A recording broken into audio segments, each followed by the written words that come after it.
शराब का सेवन अक्सर एक ऐसा विषय होता है जो परिवारों में ताने बाने को प्रभावित करता है, लेकिन क्या हम इसके पीछे की कहानी को समझते हैं?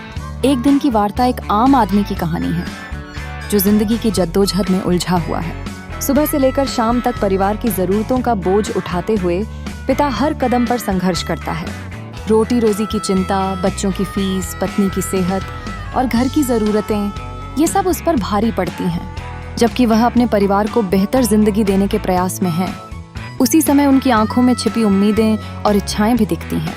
बच्चे अपने पिता से छोटी सी आवश्यकताओं की कामना करते हैं और माता पिता का आधिकारिक अनुभव फर्ज के ताने मारता है, जब पूरे दिन की मेहनत के बाद उसकी जिंदगी में नैराश्य का अंधेरा घेरता है। एक पल का बलिदान कर अपने दोस्त के साथ शराब पीने का सहारा लेता है। यह एक क्षणिक भागीदारी, एक अनजान राहत, एक ऐसा रास्ता है जिससे वह अपनों के सामने खड़े होने के बजाय कुछ देर के लिए अपनी चिंताओं को भुला देता है। फिर घर वापस पहुंचने पर उसे अपने परिवार के निराश चेहरों का सामना करना पड़ता है। बच्चों की मासूमियत, पत्नी की चित्कार और माता पिता की चिंताएं उसे सोचने पर मजबूर करती हैं।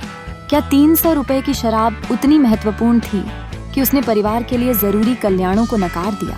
हमेशा का संघर्ष, मर्द की पहचान और घर की जिम्मेदारियां कभी कभी उसे बुरी आदतों की ओर धकेल देती हैं। ऐसे में उसकी आवश्यकता होती है सहानुभूति की, प्यार की और समझ की।